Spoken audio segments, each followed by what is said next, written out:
Putin accuses Ukraine of a provocation amid alleged border incursion. President Vladimir Putin has accused Ukraine of launching another major provocation, after defense officials said around 300 Ukrainian troops crossed into Russia's Kursk region on Tuesday.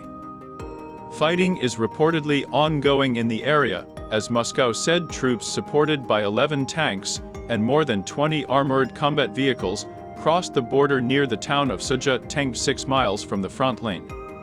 Thousands of people have left their homes in the region, officials said. Ukraine has yet to comment on the Russian allegations. Speaking ahead of a meeting of the Security Council in Moscow, Mr. Putin accused Ukrainian forces of firing indiscriminately at civilian buildings and residences. Fighting reportedly took place in various villages on Russian territory throughout Tuesday. It was followed by Ukrainian air attacks which killed 3 civilians and continued into the night, Russian authorities said. 24 people, including 6 children, have been wounded in Ukrainian shelling of the border region, Moscow said. On Wednesday, Russia's Ministry of Defense claimed it prevented the Ukrainian armed forces from advancing deep into Russian territory in the Kursk region and said it had destroyed several Ukrainian drones overnight.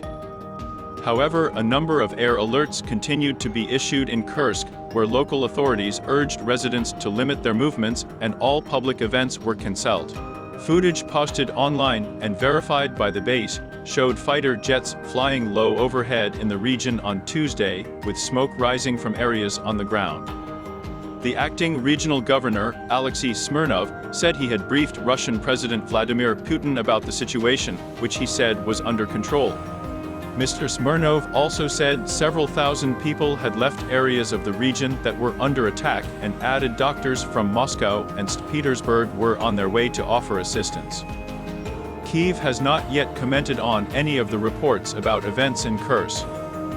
One colonel in Ukraine's military, Vladislav Selezyov, told the prominent Next channel the attack was preventative, with an estimated 75 Russian troops continuing to gather close to the border.